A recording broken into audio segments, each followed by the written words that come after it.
Oke, selamat siang semuanya. Selamat datang di acara webinar pada siang hari ini dengan judul Linking Property Project and Marketing Perspective.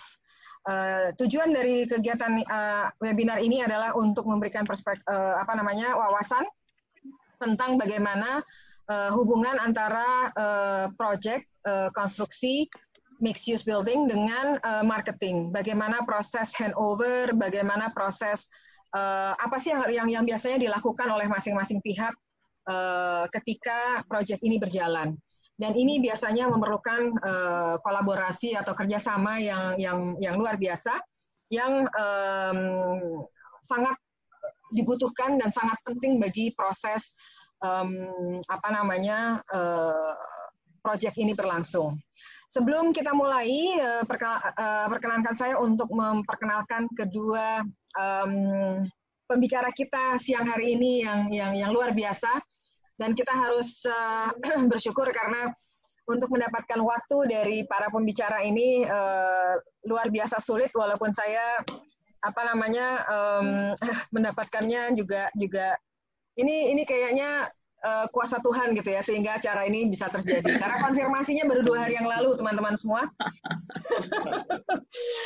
Jadi, thank you so much.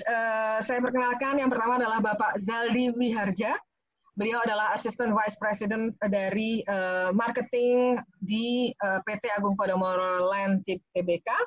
Dan yang kedua ada Ibu Maria Gracia, seorang Project Senior Manager dari PT Agung Podomoro Land Tbk juga, dan beliau berdua ini memiliki pengalaman yang luar biasa di APL karena sudah menjalani berbagai proyek dan berbagai situasi gitu ya. Kalau kita sekarang ada di situasi pandemik, beliau berdua inilah yang juga terus aktif dalam menentukan strategi apa ke depannya dan bagaimana proses bisnis dari perusahaan APL ini harus berjalan. So, selamat siang Pak Zaldi, selamat siang Bu Grace. Selamat siang Bu Evi, Bu Yaseri, dan teman-teman semuanya. Terima kasih sekali lagi saya ucapkan untuk Bu Grace dan Pak Zaldi atas kehadirannya siang hari ini. Nah, kita langsung aja ya, karena sifatnya pada siang hari ini adalah lebih ke tanya jawab, karena proses yang mendesak itu tadi ya, cuma 2 hari. Jadi begini Pak Zaldi dan Bu Grace, dalam bisnis properti pengembang seperti PT APL, itu kan ada proses sebelum, kemudian during atau selama, dan post atau after atau setelah proses konstruksi gitu ya. Tentu ada kolaborasi, koordinasi yang harus dilakukan antara project dengan marketing. Nah, kalau kita kali ini akan mengambil contoh project mixed use ya, dan kami memerlukan masukan atau cerita dari Ibu dan Bapak sebagai narasumber. Nah, kita bisa mulai dari pola berpikir project dan pola berpikir marketing yang tentu sudah pasti tidak sama. Karena kalau marketing itu gimana caranya supaya target itu bisa masuk. Kemudian kalau project ada faktor-faktor lain yang mungkin targetnya sudah pasti berbeda dengan marketing. Mungkin kita bisa mulai dengan Ibu Grace sebagai representatif dari project. Apa sih Bu yang menjadi target utama dalam sebuah project mixed use? Mungkin kalau ditanya target utama atau prinsip-prinsip utama itu secara umum hampir sama untuk semua proyek. Biasanya kita supaya memudahkan, kita biasanya sebut dengan 3 huruf ya, B, M, W. Ya mungkin udah biasa banget deh denger ya, biaya, mutu, dan waktu. Biaya, mutu, dan waktu. Dari 3 hal itu semuanya harus kita kaji secara berkaitan satu sama lain. Jadi nggak bisa cuma misalnya kita mengutamakan biayanya serendah mungkin gitu, nggak mungkin juga gitu. Atau mau bikin yang sebagus-bagusnya gitu, tapi terus juga nggak bisa dijual, itu juga nggak mungkin. Nah, jadi kalau mau disimpulkan dari 3 hal itu menjadi satu prinsip yang setiap kali harus kita pikirkan terhadap satu sama lain gitu, terkoneksi satu sama lain. Mungkin itu aja sih kalau secara prinsip utamanya. Jadi saya rasa fungsi project sendiri terhadap di dalam developer sebagai pengembang, project sendiri ini mau nggak mau harus mendukung kok terhadap marketing. Sama halnya juga marketing juga memberikan masukan-masukan yang nantinya akhirnya juga kita olah, kita jadikan project supaya memberikan yang terbaik untuk konsumen. Sebetulnya itu aja sih prinsip utamanya gitu, Mbak. Prinsip Mungkin utamanya adalah detail, biaya, mutu, dan mutu waktu. dan waktu. BMW Iya. itu tadi ya. Beda harga ya Bu ya kalau BMW. Artinya boleh nggak Bu diceritain sedikit, ada tantangannya nggak Bu nih dari sisi BMW ini? Kira-kira apa? Banyak. Kalau tantangan sih selalu banyak. Dan untuk project itu, ya salah satu hal yang menarik dari project itu, beda project itu masing-masing punya keunikan sendiri-sendiri. Jadi misalnya untuk hunian aja kan kita punya beberapa tingkatan ya. Kalau dari Podomoro sendiri ada hunian yang istilahnya landed house, ada yang high rise building tapi yang kelasnya menengah, tapi juga kita punya yang premium sekali gitu. Itu tentu tipe kliennya atau konsumennya beda, dan dengan demikian ekspektasi si konsumen juga akan beda. Itu akan menjadi masukan untuk kita di project bagaimana kita menjawab kebutuhan tersebut gitu ya. Nah, kalau tantangan lainnya ya mungkin kalau untuk mixed use itu sedikit unik karena di dalam satu area yang sama kita punya beberapa fungsi. Jadi ada fungsi hunian, ya terus yang saya pernah jalani sama-sama dengan Pak Saldi, itu ada satu proyek di Jakarta Selatan ya Sal ya. Nah itu ada 2 tower hunian, 1 tower perkantoran, dan 1 pusat perbelanjaan.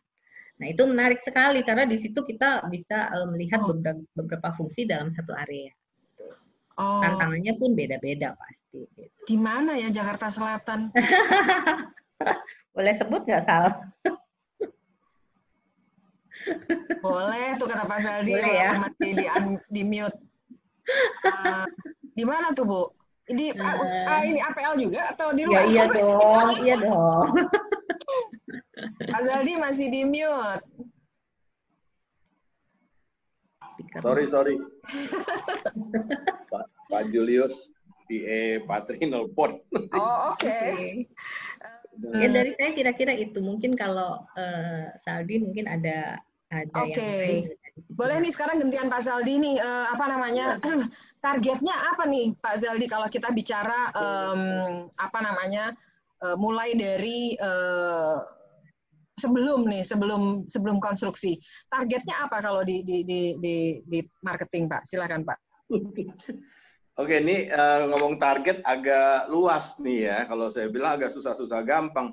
Sebenarnya untuk sebuah proyek, target untuk proyek itu bagaimana kita menyelesaikan seluruh proyek dengan waktu dan schedule yang sudah ditetapkan. Itu sebenarnya tujuan keseluruhan. Tapi untuk target marketing sendiri, kalau tadi kan ada target proyek ya. Kalau target marketing sendiri, ya kita pertama kan kita menentukan kan target penjualan ya kan, supaya cash flow pembangunan ini nggak terhambat. Apalagi pembangunan mixed use itu tuh cukup panjang napasnya. Nah, jadi memang strategi itu menjadi penting di sini nih.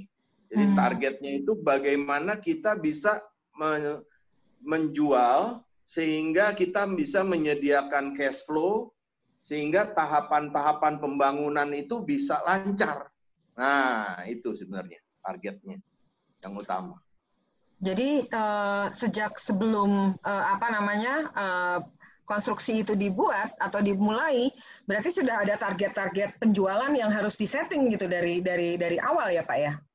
Sudah Bu.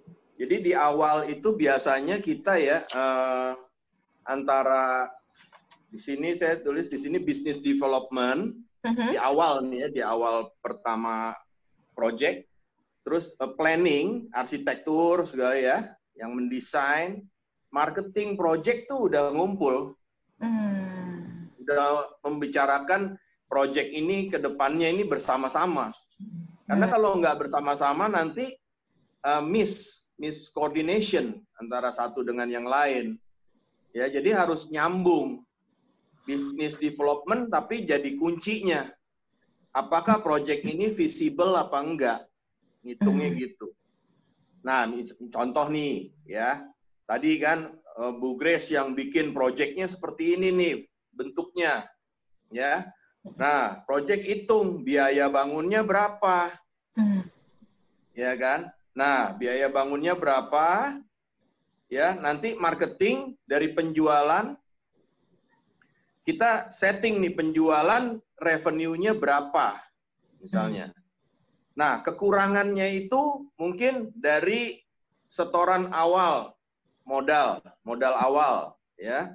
Mungkin juga dari nanti penjualan. Juga nanti ada pinjaman bank, ya. Nah, semuanya itu digabungin sama finance juga, gitu. Nah, sehingga urutan-urutannya itu yang pertama business development, planning, marketing, project, dan finance itu sama-sama tuh. Cuman tahapan awal mungkin ya ini sebagai referensi, biasanya perizinan udah jalan dulu tuh.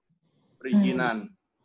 Udah bisa bebasin lahan gitu. Nah, tahap-tahap formalnya habis perizinan baru tuh dihitung sama business development. Mungkin di business development juga sebelumnya udah ngitung dari awal tuh.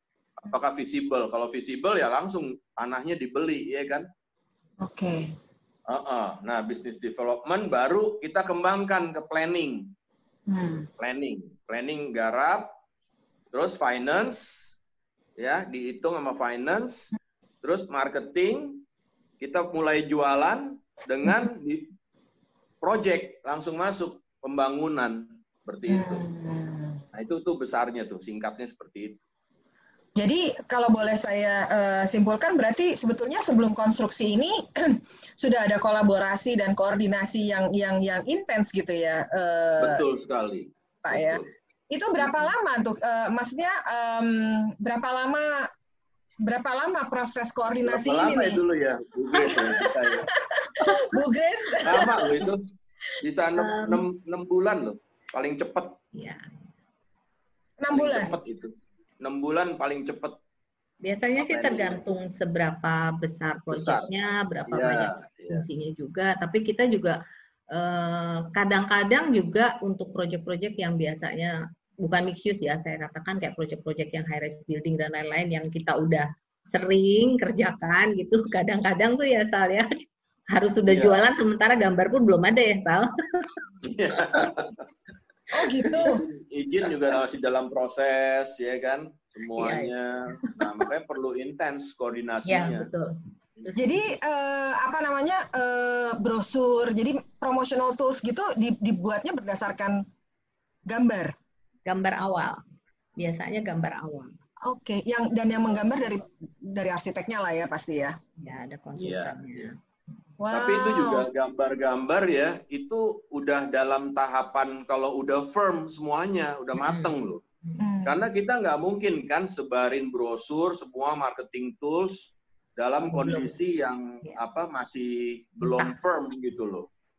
Oke. Karena takutnya bisa ntar berubah-berubah dalam perencanaan yang major perubahan yang major itu kan kita bisa dituntut nggak bisa itu. Oke. Tapi ada nggak kemungkinannya perubahan gitu dari mulai gambar dijual di dalam brosur terus berubah gitu? Apa yang ditolerir nih Pak? Pasti ada. Tapi at least tuh perubahannya tuh minor ya. Minor. Kita harapkan sih minor ya, gitu. Contohnya minor tuh apa, Bapak Ibu? Contohnya minor, ya misalnya spesifikasi, ya kan, spesifikasi mungkin berubah, tapi sebenarnya prinsipnya sama, tapi materialnya, warnanya sama, misalnya seperti itu. Oke. Karena gini, kalau misalnya kita jual apartemen nih ya, kan namanya Bu Grace, kalau layout diagramnya kan udah jadi kan. Nah kita kan nggak bisa rubah-rubah tuh itu layout, udah fix tuh. Terus kita juga pasarin ke konsumen, makanya kita juga marketing juga sangat berhati-hati sekali dalam memasarkan sebuah produk. Kita meminimize juga. Jangan kita jual apartemen satu tower langsung scattered gitu kita jual. Ada yang lantai 30, ada yang lantai 20, ada yang lantai 10. Kita asal-asalan jualnya begitu, itu juga resiko. Oke. Resiko. Jadi kita jualnya biasanya lantai 0 sampai 10 dulu gitu.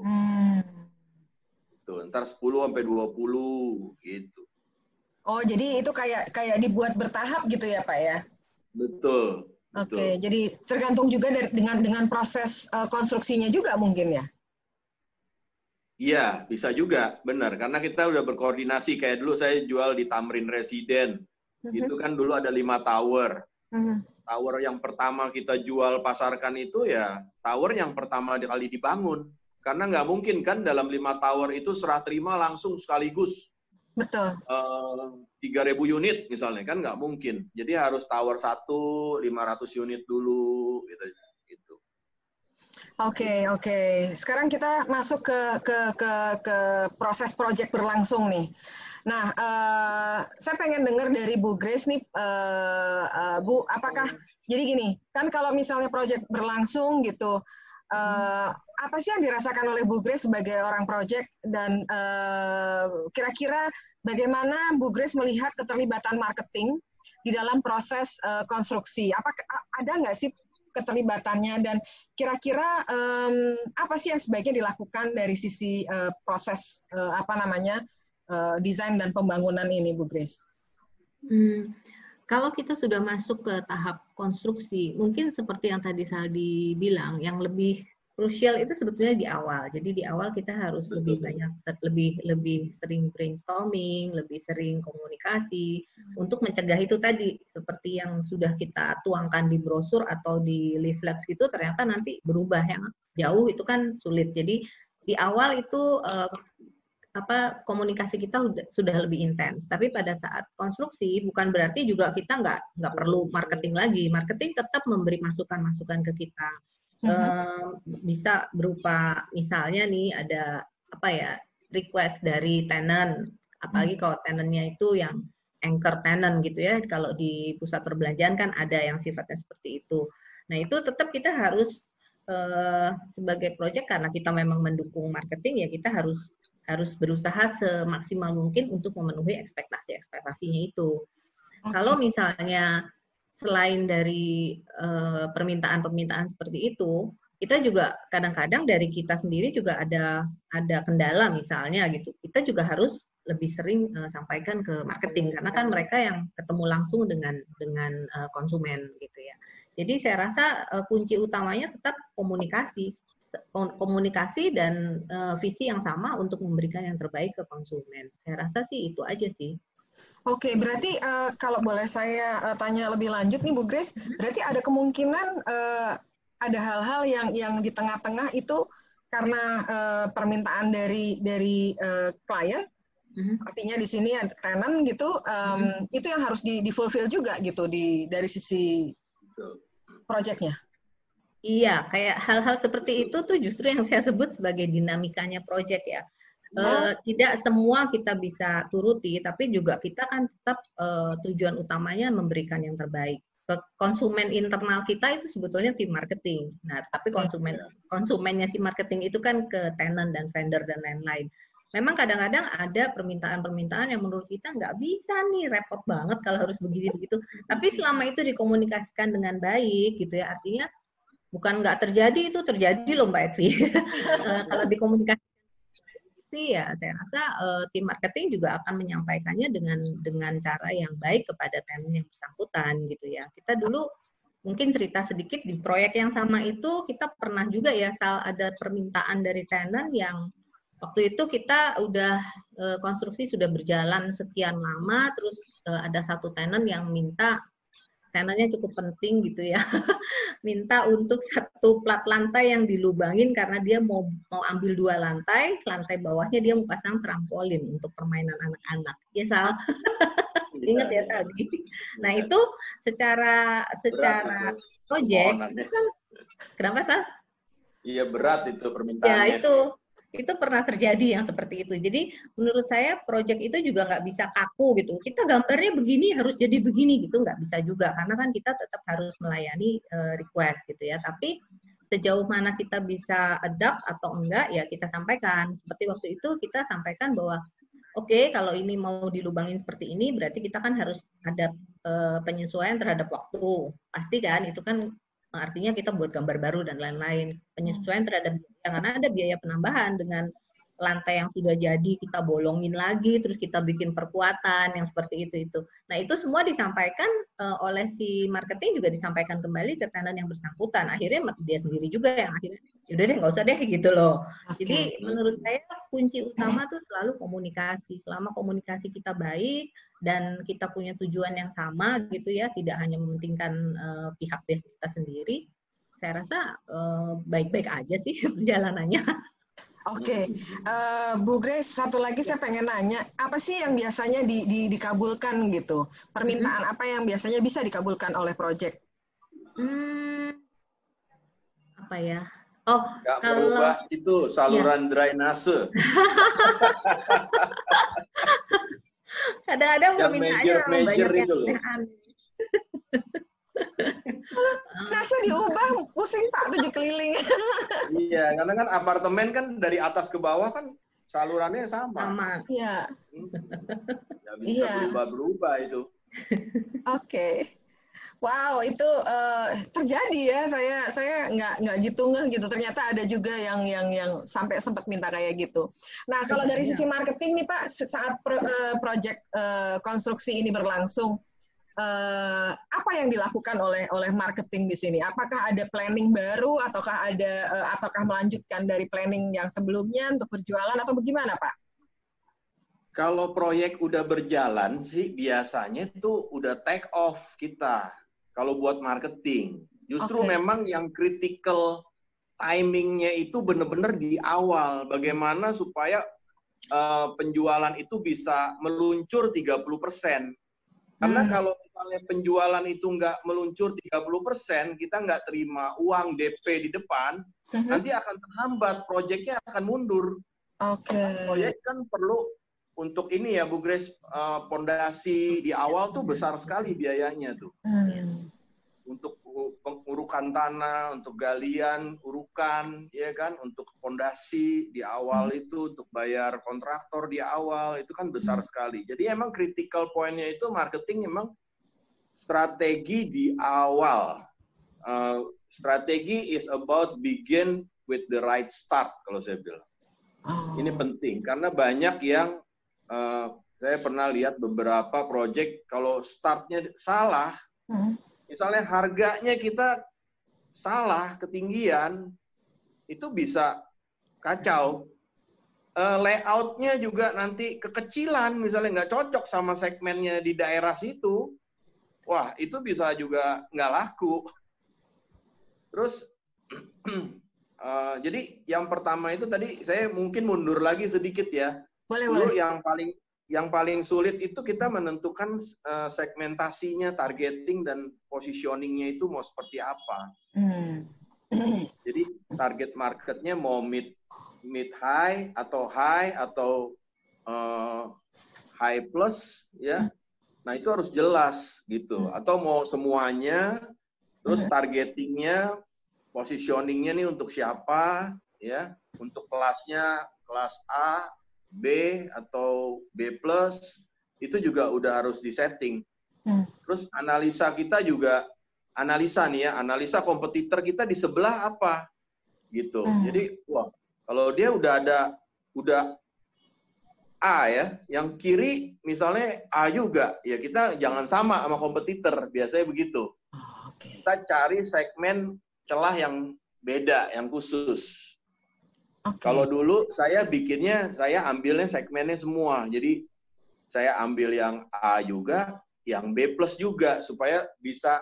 Yang penting tuh memperbesar segmen. Jangan sampai memperkecil segmen. Nah itu agak sulit. Jadi kalau misalnya dulu tuh ada apartemen kita khusus untuk wanita atau khusus untuk yang senior, orang senior. Nah, udah di studi senior, orang-orang senior ini maksudnya yang berumur itu ya, itu cukup besar. Tapi ternyata nggak seperti itu kondisinya gitu. Gagal gitu konsep seperti itu gitu. Nah, jadi yang kritikal itu di awal ya, strategi is about mobilisasi tenaga sales kita nih. Agentnya bagaimana, segala itu tuh. Nah, itu marketing ya. Strategi is about creativity. Creativity, kalau kompetitor A, B, C udah lakukan ini, kita masuknya di mana gitu loh. Kita diferensiasi produk kita nih mau kemana. Seperti itu. Kita harus benar-benar spesial. Pak, tadi saya tertarik sama yang diomongin sama Pak Zaldi barusan tentang tadinya di apartemen untuk senior gitu, terus pada kenyataannya nggak kayak gitu. Nah, pertanyaan saya nih Pak, pernah nggak sih Pak di satu tempat gitu yang existing community-nya itu, let's say ada di level B+ gitu, tapi Pak Zaldi mau mengangkat ini di level A+ gitu, pernah nggak? Bisa nggak itu kira-kira? Oh. Bisa ya Pak ya? Bisa. Kayak contohnya, saya contoh aja langsung ya, di Vimala ya. Dulu kita nggak kepikiran jual villa 3-12 M. Waktu pertama kali tuh. Waktu pertama tuh kita mikir jualnya villanya itu di sekitar 1 M sampai 2 M. Gitu.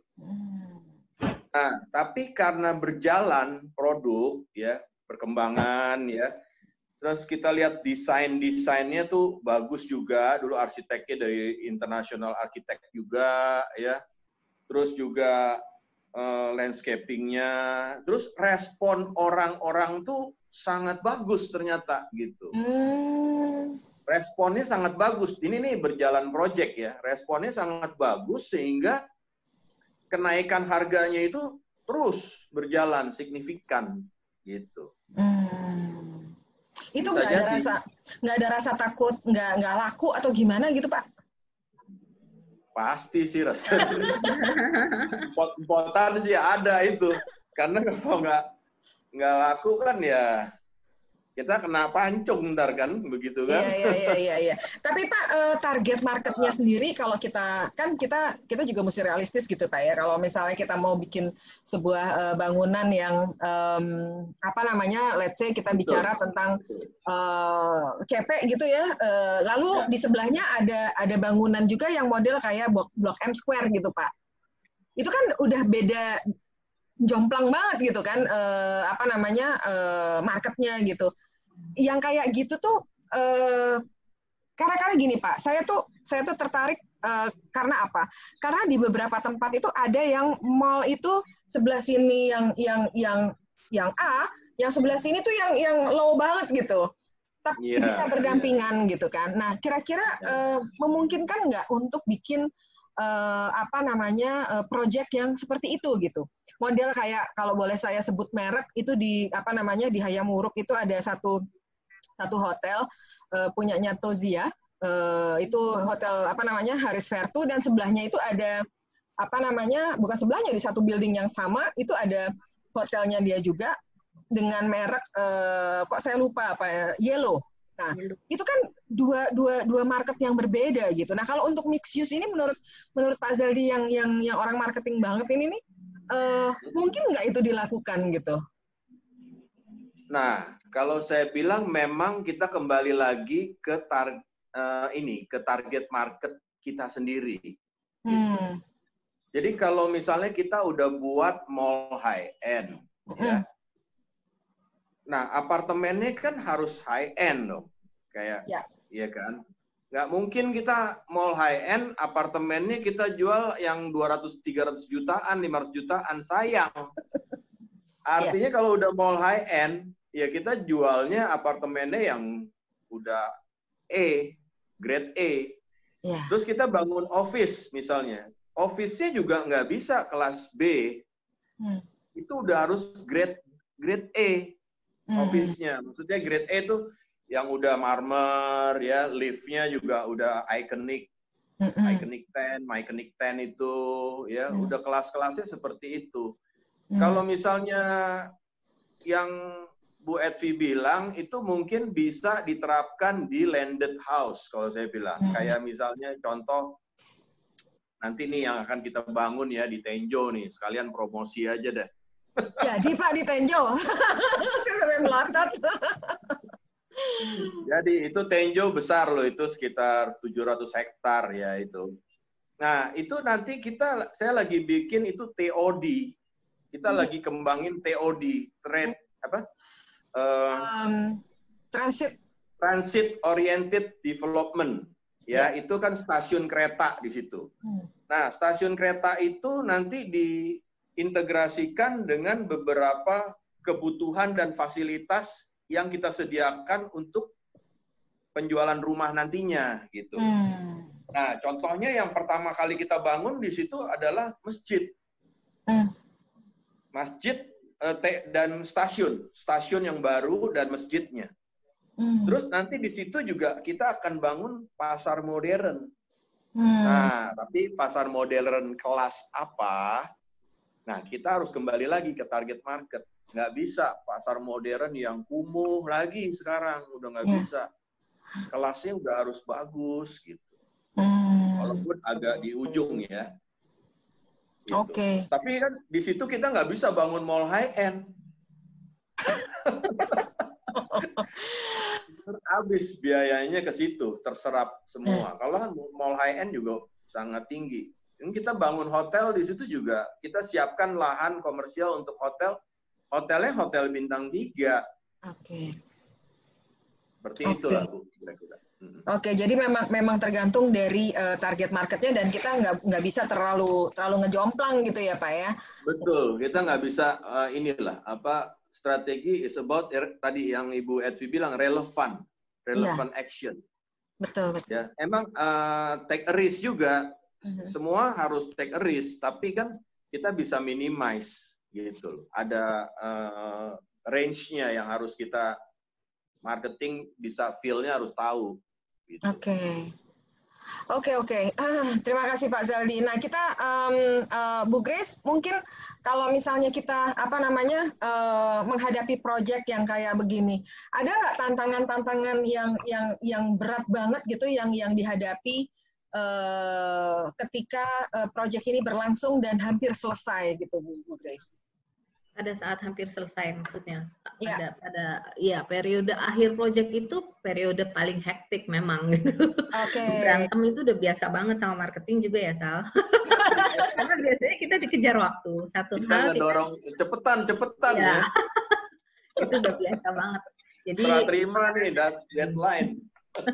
Karena marketing itu kan juga punya target waktu yang dijanjikan ke konsumen. Sementara kita juga biasanya tuh pada saat-saat terakhir itu kalau proyek itu kan selalu berhadapannya dengan kontraktor yang melaksanakan gitu ya.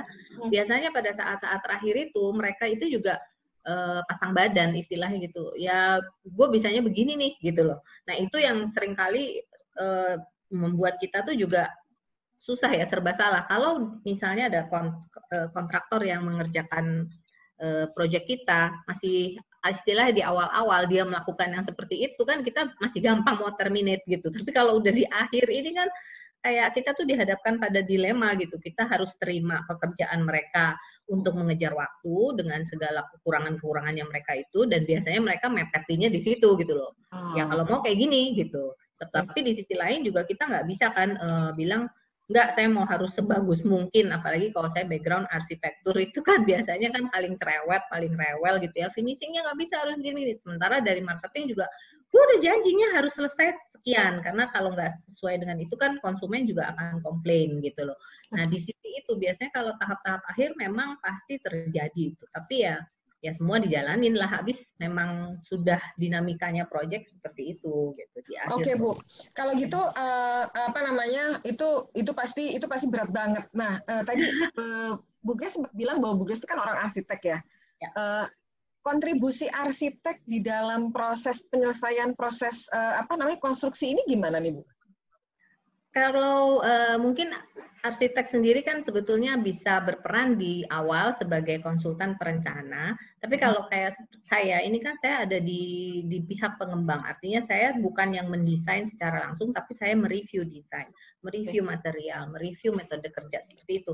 Jadi pada saat pelaksanaan itulah, di situ keterlibatannya lebih banyak daripada saat awal. Kalau awal kan dari desain, ya kita mungkin lebih banyak koordinasi desain ini supaya bisa sesuai dengan ekspektasi owner atau shareholder atau BOD, marketing, dan juga konsumennya marketing gitu. Tapi kalau udah di pelaksanaan, mau tidak mau kita yang harus aktif di lapangan gitu. Artinya kita yang mengawasi secara langsung maupun tidak langsung apa yang dikerjakan oleh kontraktor kita gitu. Kesesuaiannya terhadap apa yang sudah dijanjikan, kesesuaian waktunya, terus kemudian juga dari sisi biayanya, dan ya terutama juga dari kualitas pekerjaan yang dikerjakan gitu. Jadi saya rasa keterlibatannya itu kalau seorang arsitek yang berada di sisi pengembang itu lebih luas gitu. Jadi dia bukan hanya terlibat di sisi desain, estetika seperti itu, tapi juga ke banyak hal gitu loh. Itu sebetulnya yang menarik. Jadi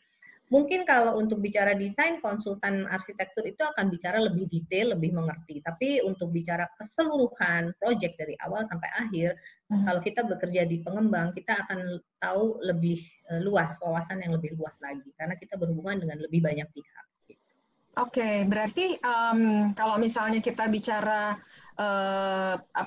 pengembang model APL, kan memang seperti itu ya Bu. Berarti kalau misalnya kita untuk proyek yang lebih kecil, keterlibatan arsitek itu luar biasa mendalam begitu ya. Artinya misalnya nih Ibu sebagai arsitek ada proyek gitu, berarti Ibu juga harus ikut iya. Terlibat.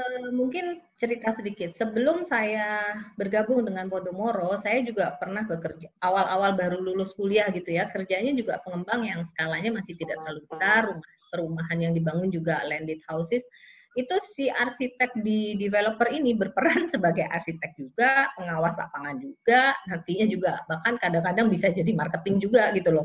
Nah itu menurut saya kalau itu preferensi pribadi saya, justru menurut saya ya lebih baik saya serba bisa meskipun sedikit-sedikit daripada saya cuma fokus satu hal gitu loh. Itu yang menarik mengapa saya dulu merasa bekerja di pengembang itu saya punya kesempatan belajar yang terus-menerus. Oke, berarti ya itu luar biasa sih ya ada bagusnya Ibu, jadi tahu gitu ya apa yang dilakukan sama Pak Zaldi sekarang jadi paham gitu ya Bu. Masih belajar terus. Oke Bu, nah kan ini tadi udah dibilang proyek mau berakhir, terus kontribusinya proyek ada di mana, arsitek itu sampai di mana gitu kan Bu ya. Nah sekarang saya pengen tanya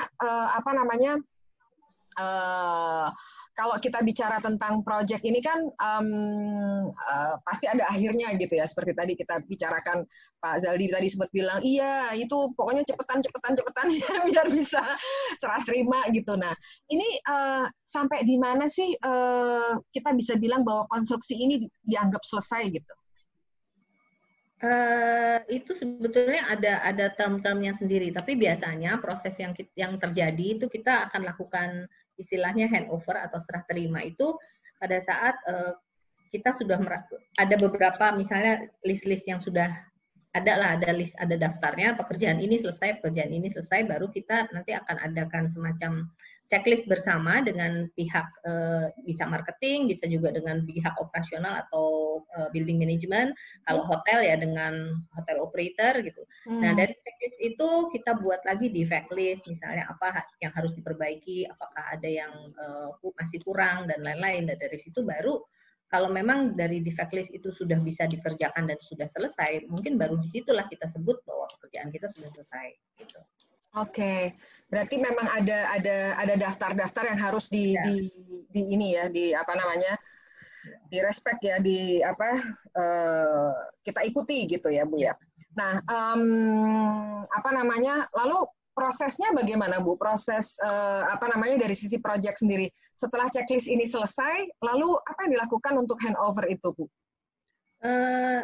Checklist itu juga merupakan bagian dari proses handover itu sebetulnya. Nanti dari daftar yang pada saat kita checklist kan, misalnya kita akan lihat apanya nih, struktur biasanya yang paling mudah ya. pekerjaan strukturnya, dindingnya, lantainya, terus kemudian finishingnya, pekerjaan arsitekturnya. Kalau pekerjaan-pekerjaan mechanical electrical, terutama kalau untuk tower kayak seperti perkantoran atau pusat perbelanjaan, itu yang lebih besar-besar ya, misalnya MVAC, terus liftnya dan lain-lain, pemadam kebakaran segala macam. Kalau itu udah kita cek dan hasilnya adalah tidak ada yang kurang, ya artinya itu sudah selesai, kita bisa serah terimakan. Tapi biasanya dari pihak either yang menerima serah terima ini, baik itu building management, operator, masih ada gitu, kurang ini, kurang itu gitu. Misalnya untuk yang sifatnya mechanical electrical sudah testing commissioning dan belum dan lain-lain seperti itu.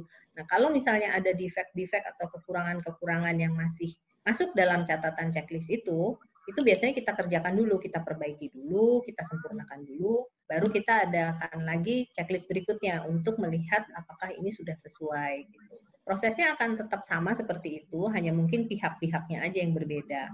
Seperti yang tadi saya bilang, kalau hunian ya mungkin langsung ke building management, kalau hotel ke operator, kalau mall juga ke ke property manajemennya gitu. Oke.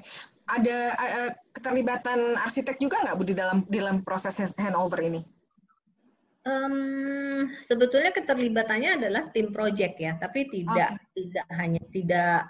khusus arsitek gitu. Jadi tergantung juga nanti defect-nya itu di mana, di sisi yang mana. Kalau memang defect-nya itu sifatnya arsitektural, ya mau nggak mau kita juga akan turun tangan dan lihat gitu loh. Ini yang salah, ini bisa diperbaiki, ini memang sudah tidak bisa diperbaiki, misalnya seperti itu. Oke, terima kasih Bu Grace. Menarik sekali nih. Berarti memang ada proses yang betul-betul harus diikuti yang teman-teman juga perlu tahu. Nah, sekarang saya boleh ke Pak Zaldi nih. Dalam proses kalau di project tadi Bu Grace bilang harus ada checklistnya. Nah, untuk marketing gimana tuh Pak Zaldi? Ya, punya checklist juga nggak? Atau adakah proses lain gitu yang dilakukan oleh tim Pak Zaldi? Ya, kalau marketing kan kita membawahi customer service ya. Ada customer service kita itu bekerja sama dengan building management. Building management. Nah, ini beda. Kalau customer service kita memang lebih ke arah ke service, pure service ke konsumen.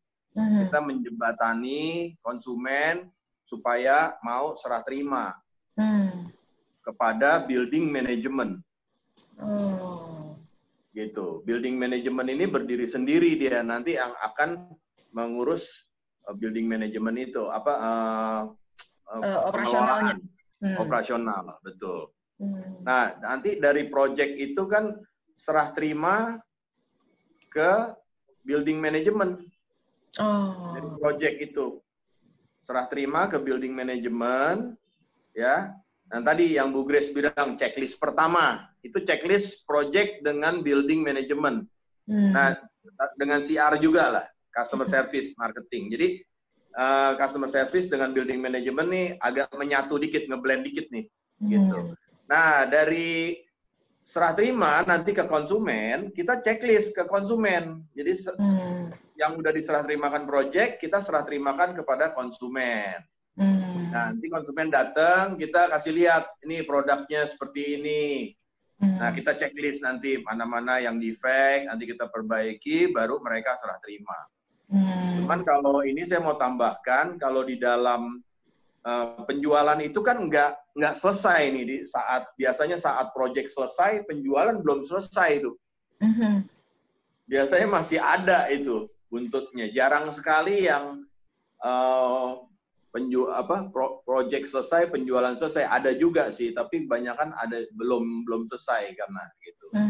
Nah, itu masarinnya agak beda dikit dengan waktu kita pasarin sebelum ada barang. Nah, kalau orang tuh beda. Saya mau bilang justru yang lebih mudah saat kita menjual tidak ada barang. Nah, itu kan. Yang pertama kalau kita jual mimpi, ya, jual mimpi itu orang masih belum bisa bayangin. Lagi pula yang kedua, harga masih murah waktu itu kan. Biasa kalau di awal kan harganya masih cukup, masih di bawah kan. Ya. Nah, tapi pada saat udah jadi barang, itu konsumen kan lihat nih, misalnya kita apartemen deh ya. Oh, begini doang ya, tapi harganya udah naik 3M misalnya. Udah 2M. Oh, begini doang ya, 2M ya. Gitu kan. Nah, kadang-kadang kita harus ada strategi khusus lagi tuh marketing. Jadi kita bikin show unit di real unitnya. Jadi kita harus benar-benar bisa mengimajinasikan unit itu, terus juga fasilitas-fasilitasnya semua dengan baik, ya. Servisnya harus lebih ditingkatin lagi, customer service seperti itu. Oke, berarti harus ada displaynya juga ya Pak ya, supaya orang nggak gini doang gitu ya Pak ya? Iya, iya. Kadang-kadang kalau kita jual unit kosong itu juga sulit. Jadi kita harus jadiin itu sebagai, supaya orang bisa terus berimajinasi intinya. Itu kos lagi dong Pak? Iya, itu biasanya belakangan kita ada tambahan promosi. Oke. Oke, jadi itu masuk, tapi tetap masuk di dalam marketing plan dari penjualan masuk sana juga ya Pak ya? Iya, kita udah perhitungin gitu. Oke, nah dalam menyikapi apa namanya para klien atau yang customer kita yang sudah beli nih Pak, ada nggak kiat-kiat khusus yang dilakukan oleh tim marketing supaya supaya mereka itu terus tetap trust kepada kita gitu sebagai marketing. Iya. Nah, mungkin saya tambahin lagi dikit ya yang menyangkut hubungannya dengan ini. Setiap konsumen itu beda-beda. Jadi ada tipe investor, ada tipe end user, dan mereka kalau dilihat dari produk juga beda-beda. Ada konsumen yang konsumen office misalnya ya. Konsumen office itu yang tadi berlawanan dengan apartemen. Dia nggak perlu yang namanya unit bagus, dalamnya bagus gitu. Nggak perlu kalau office. Kan office kita jualnya bare kan, kosong. Gitu kan. Yang penting dia luasan. Misalnya saya perlu luasan yang 1000 meter misalnya gitu. Jadi beda-beda. Terus juga kalau office itu kita pasarkannya nggak bisa di awal gitu, barang belum jadi, kita pasarin gitu, nggak ada yang mau beli. Gitu, kalau office. Kalau apartemen, ruko, ya, rumah, nah itu yang bisa mendatangkan uang di depan tuh. Jual brosur aja juga laku. Tapi kalau office itu nggak bisa.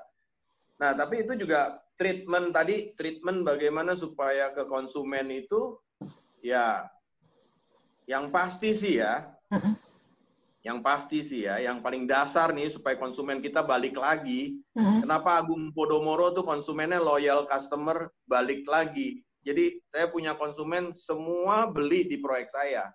Wow. Beli tuh dia. Setiap kali saya tawarin lagi, beli lagi. Kenapa?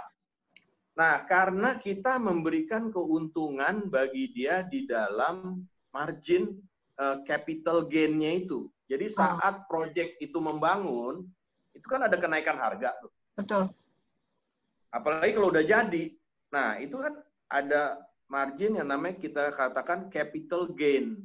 Yeah. Kenaikan harga itu kalau penjualannya bagus, proyeknya jalan sesuai schedule, terus juga building manajemennya, pengelolaan bagus, itu harganya akan bisa naik lebih dari 50%, 100%. Wow.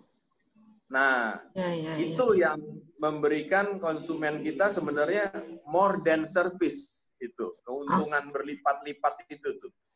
Wow. Nah, jadi memang ya pertama kali ya kita harus kerja keras. Gimana supaya proyek kita ini bagus, ya, yang dirancang oleh Bu Grace dan tim proyek. Bagaimana penjualannya lancar sehingga memberikan image positif kepada perusahaan yang itu. Yang lainnya sih servis, yang itu standar ya, semua dunia bisnis juga lakukan itu. Keren, keren. Keren, keren. Pak, saya tertarik tadi Bapak bilang ada end user sama investor. Yang kalau tadi Bapak bilang bahwa apa namanya office tower itu harus jadi dulu baru bisa dijual. Nah, Iya. investor sama end user ini, kalau end user oke lah, apartemen tuh ada banyak juga yang end user gitu ya. Kalau yang investor ini biasanya mereka beli apa, Pak? Oh, investor sih semuanya, Bu. Dia beli semuanya. Semuanya? Semuanya. Karena investor ini dia udah lebih open minded. Dia nggak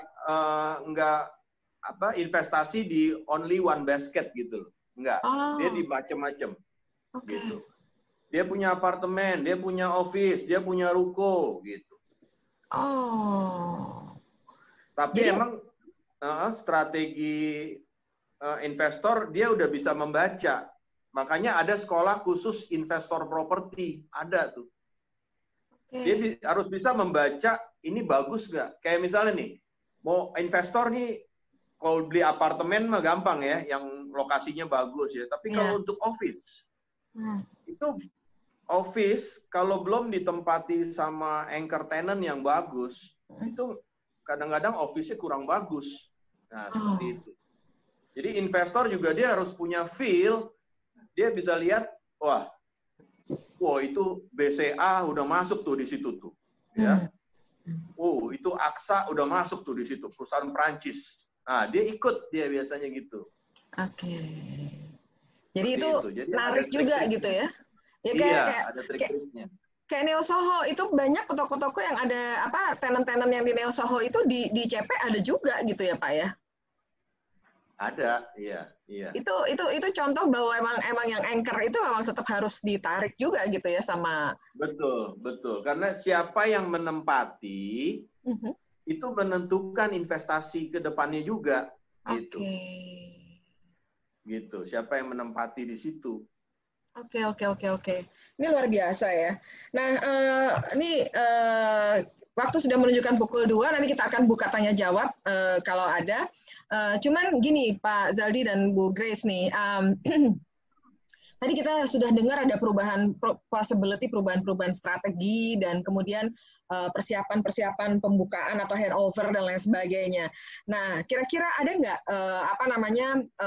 kalau saya nggak tahu kalau di project tadi kan Bu Grace sudah sempat bilang ada BMW gitu ya. Ada nggak selain itu yang mungkin dalam 2 atau 3 kata yang bisa di-share gitu sama teman-teman? Kalau dari sisi project, apa sih yang paling penting yang harus dijaga gitu dalam proses project ini berjalan? Begitu juga di sisi marketing, Pak. Kira-kira apa hal yang perlu dijaga oleh teman-teman ini kalau mereka nanti jadi seorang pengusaha gitu nih, terutama di bidang properti. Karena kalau di dalam perusahaan-perusahaan lain itu kan biasanya yang dilihat adalah bagaimana kreativitas dan inovasinya gitu ya, terutama di perusahaan-perusahaan baru gitu. Nah, kalau dari sisi properti nih, kira-kira apa nih? Monggo silakan, mau Bu Kris dulu atau Pak Zaldi dulu, silakan. Saya dulu kali ya. Boleh. Kalau mau disimpulkan secara umum gitu ya, untuk properti, mungkin yang paling penting kalau mau diambil hanya 3 poin itu ya, perencanaan awalnya itu yang harus sudah benar-benar matang. Itu tadi yang seperti disampaikan oleh Pak Saldi, untuk bisa mematangkan satu perencanaan itu kita harus mempertimbangkan dari berbagai sudut, bukan hanya dari sisi kita sebagai pengembang, tapi juga dari konsumennya seperti apa, tipe konsumennya seperti apa, kemudian ada kendala-kendala apa yang harus kita antisipasi. Jadi perencanaannya dulu matang. Dan pada saat kita sudah menentukan proyeknya itu seperti apa, pada saat pelaksanaan ya kita harus melakukan itu secermat mungkin gitu. Mungkin di situ baru kita lebih dalam lagi keterlibatan masing-masing untuk menjaga itu tadi biayanya, mutunya, waktunya gitu ya. Dan yang terakhir yang tadi Saldi sampaikan kita ini kan sebagai pengembang ya mau memberikan yang terbaik untuk konsumennya. Jadi bukan hanya sekedar proyeknya udah jadi, udah selesai, lepas tangan gitu. Tapi kalau dari tim project mungkin cuma sampai sebatas ya menyelesaikan defect-defect itu tadi. Tapi kalau dari project dari marketing kan ada yang tadi sebutannya istilahnya after sales-nya lah gitu ya. Jadi bagaimana melayani konsumen pada saat mereka sudah membeli unitnya gitu, agar terjadi yang seperti Pak Saldi sampaikan tadi, konsumen-konsumen yang loyal. Karena intinya kita tetap ingin menjaga kepercayaan konsumen itu terhadap perusahaan kita secara keseluruhan. Kira-kira seperti itu sih, Mbak. Luar biasa. Berarti perencanaan yang matang itu kunci utama ya? Ya. Oke. Oke, sebelum kita ke Pak Zaldi, untuk teman-teman semua, kalau misalnya ada pertanyaan, boleh di chat, kasih nama aja. Nanti saya kasih untuk waktu kalian untuk open microphone untuk menyampaikan langsung ke Pak Zaldi atau ke Bu Grace. Nah, untuk Pak Zaldi nih, gimana Pak? Ada nggak sih 3 poin nih Pak yang paling berharga, paling penting, yang perlu dipegang erat gitu oleh seorang marketer atau pengusaha properti, Pak? Saya sih tadi terkesan sama itu ya, statementnya Ibu Grace, komunikasi. Jadi sebenarnya saya nggak ada di dalam sini nih, cuman saya tambahin, emang itu penting sih, teamwork, communication, teamwork, itu really matter, itu penting banget dah, ya. Karena kalau enggak, kita nggak bisa koordinasi dengan baik, ya.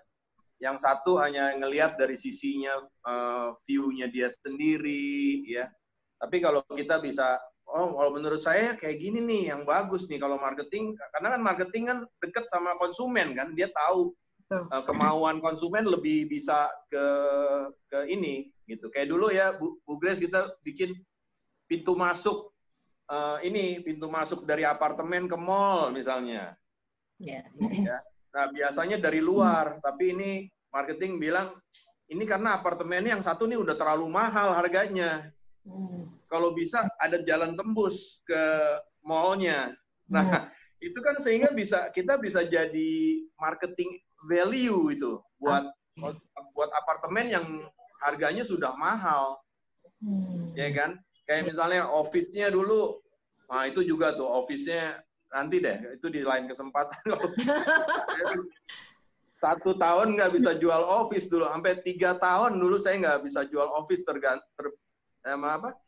sama tim kita yang dulu itu. Ya. Karena office-nya itu bentuknya unik sekali, sehingga banyak mempertimbangkan, terlalu tipis, ini unik ya. Coba kalau masuk dulu, saya pernah anterin Singapore Airlines, lihat ke situ. Terus, wah banyak sekali kekurangan. Tapi ya untungnya ya kita masih bisa deal sama yang project lain lah. Nah, yang pertama itu teamwork lah, ya, communication. Nah, yang kedua saya bilang strategi yang benar-benar tepat sasaran, strategi yang begin with the right start tadi. Karena tanpa strategi kita nggak akan bisa memenangkan peperangan. Strategi yang itu perlu. Sehingga nanti di tengah, biasanya di tengah, tadi kan di tengah biasanya ya udah kita kalau udah jalan udah enak tuh, udah take off udah enak, tinggal terbang doang, terus paling nanti kesusahannya pada saat biasanya ada grafik project itu mulai 3/4 ending tuh yang mau finishing itu biayanya costly lagi tuh keluar. Nah, itu biasanya perlu cash flow lagi tuh, marketing pas jualannya udah loyo. Nah, itu benar-benar harus di-push lagi. Nah, itu jadi kita perlu distrategiin. Jadi yang kedua itu, yang ketiga ya mau nggak mau penjualan. Penjualan ini memang menjadi tulang punggung lah. Ini mau nggak mau. Jadi strategi kan melingkupi semuanya. Kalau penjualan ini benar-benar murni sales penjualannya, strategi harganya, ya. Nah, yang terakhir adalah promotion kalau dari marketing ya. promotionnya gimana supaya kita buatnya yang bagus gitu ya. Bungkusannya yang cocok sesuai target market. Gitu. Packagingnya ya Pak? Ini packaging ya, packaging juga apa tuh creativity ya, packaging, creativity, innovation ya, itu semua harus masuk ke dalam situ. Iya Bu, itu aja sih. Aduh, terima kasih banyak ini Pak Zaldi dan Bu Grace, perencanaan matang, komunikasi, strategi tepat sasaran, kecermatan biaya mutu waktu, begin with the right start, itu luar biasa sekali. Nah, saya ngelihat di sini sudah ada satu pertanyaan nih, tapi kok di private ke saya. Saya mau minta yang bersangkutan langsung buka mic-nya aja. Vian, silakan Vian.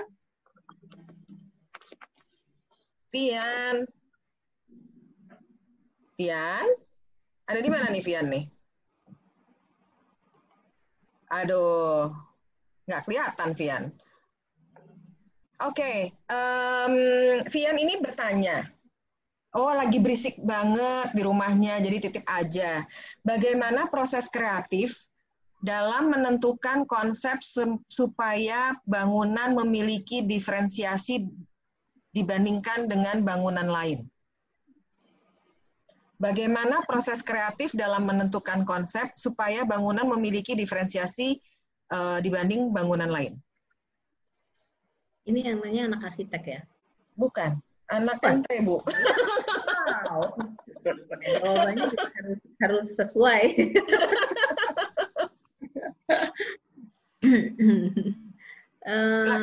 Mungkin saya coba jawab semampu saya ya. Jadi kalau yang diinginkan adalah sesuatu yang sifatnya unik gitu ya, untuk menghasilkan sesuatu yang unik.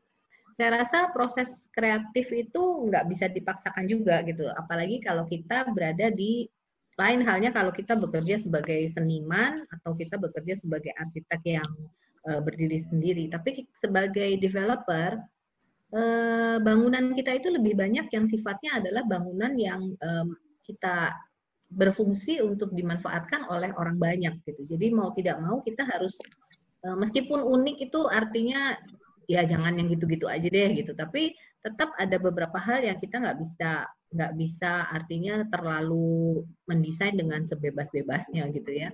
Ada banyak ketentuan-ketentuan, ada banyak peraturan-peraturan, ada juga banyak kaidah-kaidah secara arsitek perizinan dan lain-lain gitu. Nah, tapi kalau memang ada sesuatu yang disebut sebagai nilai tambah karena memiliki sesuatu keunikan, itu bisa kita ciptakan dari ya mungkin brainstorming lagi, kembali lagi ke misalnya ke marketing punya kompetitor di sekitar situ ada apa aja sih gitu di area situ. Oh mereka punya ini, punya itu, punya apa gitu.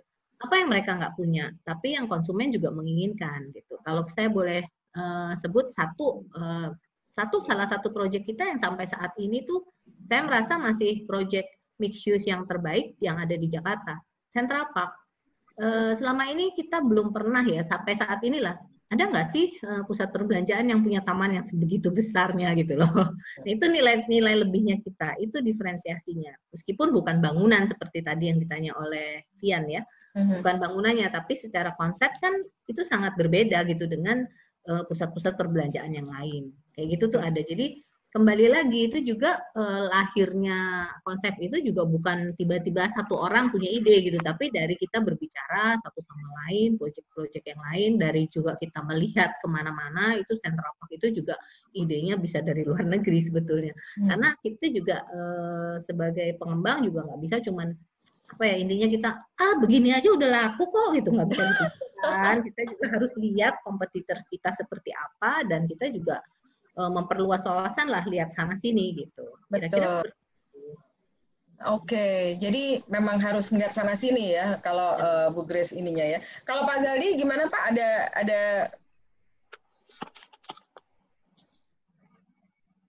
Oh iya. Kalau saya sih ya kurang lebih mirip ya sama Bu Grace tadi. Kita harus melihat diferensiasi itu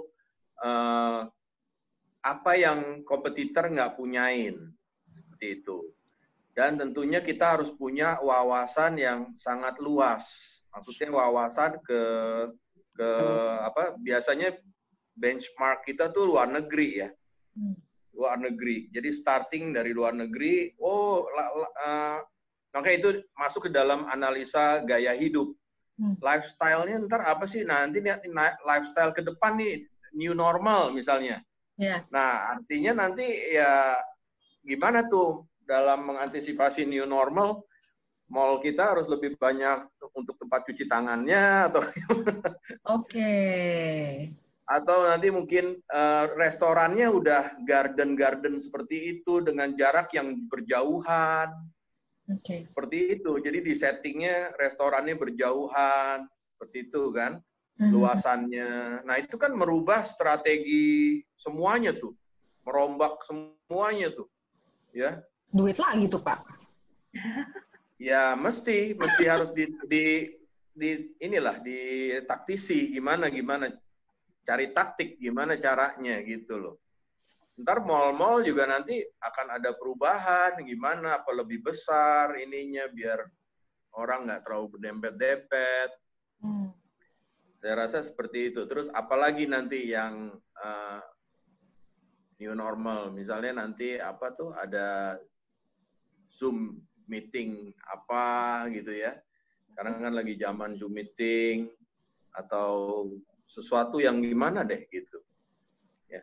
Yang berhubungan saya dengan itu. Ini, ya oke. Berarti berhubungan memang dengan suatu hal yang baru. Iya, berarti kita harus mengikuti trennya itu ya Pak ya. Tren ke depan ini kira-kira kayak apa? Betul. Tren lifestyle-nya seperti apa ke depannya. Siap. Dulu kan kita juga waktu bangun Superblok di awal tuh Senayan City itu kan Superblok kan kita adopt dari luar negeri kan Hong Kong itu kan seperti itu sebelumnya. Bagaimana menyatukan office, apartemen, terus ada komplek rukonya semuanya gitu. Itu lifestyle sih. Oke, berarti memang observasi ke tempat lain yang benar-benar lain itu penting banget gitu ya, supaya kita bisa menjadi kita memiliki diferensiasi gitu dibandingkan dengan tempat lain. Betul. Terima kasih Pak Zaldi. Ini semoga Vian sudah terjawab nih ya pertanyaannya. Ini belum ada pertanyaan lagi, cuman mungkin ada Bu Yasi mau menyampaikan sesuatu gitu atau mau bertanya mungkin sama beliau-beliau berdua ini yang luar biasa. Ya, ini saya mau tanya. Ini sebenarnya ini juga kasus yang dialami oleh mahasiswa arsitek ya. Artinya gini, di desain mahasiswa itu sekarang kan trennya kalau unit bukan hanya satu lantai ya, tapi bisa 2 lantai gitu ya Bu ya. Nah, terus kemudian kalau misalnya ada yang customize gitu, sebenarnya itu bukan void, tapi mau jadikan void gitu. Apakah itu SOP-nya dari sudah tersedia di proyek atau teknisnya seperti apa Bu? Tadi saya soalnya yang saya underline tadi yang masalah pipa kan nggak kelihatan lah ini lantai mau dirubah jadi void gitu, itu kan ngerubah unit ya. Itu yang pertama. Terus yang kedua, dari tadi yang saya dengarkan itu ketika menjual unit ada kayak modelnya ya kalau nggak salah ya. Nah terus pertanyaan saya ini gimana kalau ngejual retail gitu loh. Nah dalam menjual retail itu seperti apa ya strateginya gitu kan tentu beda. Dan kalau misalnya kita diskusi dengan mahasiswa arsitek, retailnya itu ngikutin modul dari structure ya. Tapi mungkin ada strategi-strategi yang lainnya untuk menjual modul. Kan nggak semua tenan tuh pengen modulnya yang sama. Ada yang pengen, ya dikit aja deh. Oh, saya pengen yang luas, pengen terus gimana, Bu? Ibu atau Pak Saldi atau Bu Grace nih, strateginya untuk mengembangkan modul dari retail tenan itu. Terima kasih.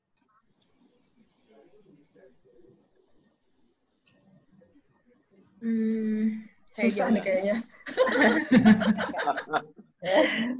Mungkin saya jawab dari bidang saya ya. Kalau untuk perubahan unit yang tadi Mbak Yasi sebutkan itu, kalau sifatnya hunian atau apartemen yang misalnya ratusan unit gitu ya, ada yang minta di customize, itu SOP-nya yang selama ini terjadi di tempat kita tidak mengizinkan. Artinya selama proyek berjalan, ya kita nggak bisa ngikutin masing-masing orang minta, oh proyek saya, unit saya lampunya begini dong, begitu dong. Wah, ini bukan cuma sekedar memperlambat pekerjaan, tapi juga mempersulit gitu ya. Jadi biasanya sih kita akan bilang setelah handover, kalau memang ada perubahan yang Ibu atau Bapak ingin lakukan, bisa dikonsultasikan kembali dengan ke kita. Artinya kan kita yang tahu nih, seperti tadi Mbak Yasi bilang, pipanya di mana kan nggak kelihatan gitu. Nah itu biasanya dia akan si konsumen datang kepada kita, tapi setelah proses handover selesai. Artinya dia datang minta saran kita, minta bantuan kita, tapi bukan minta kita yang dari awal dikerjakan seperti itu gitu. Bahkan kita pernah ada kasus orang yang bilang, saya nggak mau dipasang ini keramiknya gitu. Saya mau pasang keramik saya sendiri yang entah lebih mahal dan lain-lain. Itu kita juga nggak bisa kabulkan. Mungkin karena dari sisi kita, pertimbangan kita akan sangat menyulitkan satu unit minta keramik gua nggak usah dipasang gitu. Nah, sementara kita kan cara kita di project mekanismenya menghitung bahwa pekerjaan kontraktor ini udah selesai adalah saya sudah memasang keramik di unit ini. Nah, ini ada satu yang enggak nih gitu kan. Itu kan sesuatu yang secara administrasi tuh menyulitkan gitu loh. Nah, itu SOP, mengenai SOP. Tapi ya kembali lagi kita sebagai pengembang juga berusaha untuk melayani ekspektasinya konsumen. Kalau memang hal-halnya kecil dan tidak terlalu merepotkan, ya adalah pertimbangan kasus per kasus seperti itu, Mbak Yasi. Ya, pasti ada yang begitu. Kadang-kadang juga permintaan konsumen itu, ya pokoknya kalau udah sering ngalamin itu, konsumen itu pasti ada deh permintaan yang kita sebelumnya nggak kepikir gitu, kok ada yang kayak gini nggak mau gitu loh, pokoknya lucu-lucu gitu tuh, ada-ada aja gitu. Tapi ya kita berusaha semaksimal mungkin melayani tanpa sampai kita harus sacrifice terlalu besar gitu. Nah kalau untuk modul di area retail, modul itu sebetulnya selama ini yang proyek-proyek kita sih saya lihat modul kita cukup beragam Mbak Yasi. Jadi nggak seragam kayak ruko gitu ya, yang ukurannya sama semua gitu. Jadi sebenarnya fleksibilitas itu sudah diterapkan di desain. Biasanya pada saat konsultan arsitektur itu menentukan batasan-batasan unit, itu marketingnya mall juga ikut gitu. Jadi dia biasanya akan bilang berdasarkan survei kita atau pengalaman kita, kalau di area F&B itu biasanya mereka mau luasannya sekian, terus fungsi-fungsi ME-nya di mana, di belakang fungsi area basahnya di mana, dan lain-lain gitu. Jadi tetap ada masukan-masukan dari tim marketing. Selain memang konsultannya juga biasanya kan kita pasti akan tunjuk konsultan yang sudah berpengalaman di bidang itu. Gitu. Jadi kalau mengenai modul atau luasan-luasan per unit di retail, saya rasa cukup fleksibel ya. Jadi marketing sendiri biasanya juga, tim marketingnya juga biasanya kalau misalnya Ibu maunya yang luasan berapa gitu. Nah kita punyanya yang ini nih gitu. Kalau Ibu mau yang besar sekali, sebaiknya Ibu di sini. Tapi kalau ini terlalu besar buat saya mau kecil aja. Oh kalau Ibu mau yang sekian, ada di sini gitu. Itu fleksibel secara apa ya istilahnya, secara tenant mix-nya gitu. Tenant mix-nya harus sudah dipertimbangkan dari saat kita mendesain juga gitu, Mbak Yasi. Kira-kira seperti itu. Terima kasih, Bu. Oke. Jadi memang apa namanya? Saya tuh dari tadi tuh mikir begini. Kan saya pernah ngobrol sama salah satu pengembang lain gitu ya. Mereka bilang bahwa tapi ini konteksnya adalah landed house gitu. Saya nanya, boleh nggak ini nanti dibeginikan, dibegitukan gitu. Mereka bilang, aduh Bu, maaf kalau di kami nggak bisa. Jadi kita serah terima dulu, silahkan nanti pembeli melakukan renovasi sendiri gitu. Di AVL gitu juga nggak? Ya itu tadi yang saya sampaikan. Jadi kalau untuk apartemen itu rata-rata seperti itu, karena akan kesulitan sekali Mbak Edvi, yaitu tadi yang saya bilang baik dari masalah teknisnya seperti pipa dan lain-lain tuh kalau apartemen kan namanya satu tipe itu sampai atas ya sama semua gitu. Yeah. Nah dan administrasinya tadi juga saya sampaikan itu membuat semua jadi berantakan gitu loh, karena kita kan harus berhadapan dengan berbagai pihak, ya, kontraktor, supplier dan lain-lain. Tapi kalau untuk landed house sebetulnya lebih luas ya, lebih bisa dituruti. Nah itu kalau mungkin cerita sedikit karena ini kita lagi bicara mengenai mixed use. Yang hampir sama kasusnya dengan landed house itu retail justru. Makanya di retail itu sendiri perpanjangan, artinya project sudah selesai tapi secara konstruksi sudah selesai, tapi ada yang disebut dengan tim fitting out ya kalau di mall misalnya, fitting out dan project design development, jadi project PDD. Nah itu tim inilah yang akan melayani tenant-tenant, kebutuhan tenant-tenant. Artinya kadang-kadang kan kita si tenant itu sudah punya satu precinct di mana area saya adalah ini. Tapi terus dia bilang, oh saya tuh restorannya yang nge-grill terus nih. Jadi saya perlu kapasitas exhaust-nya besar sekali gitu. Nah, tim inilah nanti yang akan mengadap itu. Gimana ya caranya ya? Di sini nih dia perlu exhaust sekian. Jadi saya harus apain? Nah itu gitu. Itu bekerja sama dengan tim engineering-nya mall gitu. Jadi tetaplah yang namanya pelayanan itu tetap harus kita lakukan terus gitu. Oke, berarti itu PDD tadi itu masuk ke project atau masuk ke mall, Bu?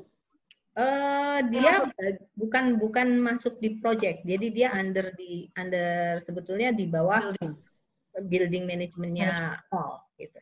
Oh, oke. Operational, di bagian operational. Karena kan tenannya mall itu berubah terus juga, Mbak. Jadi kan nanti misalnya masa sewa 5 tahun, ada yang diperpanjang, ada yang juga berganti. Jadi kan tim ini harus kita akan mengakhiri karena sekarang sudah pukul 14 lebih 28 menit.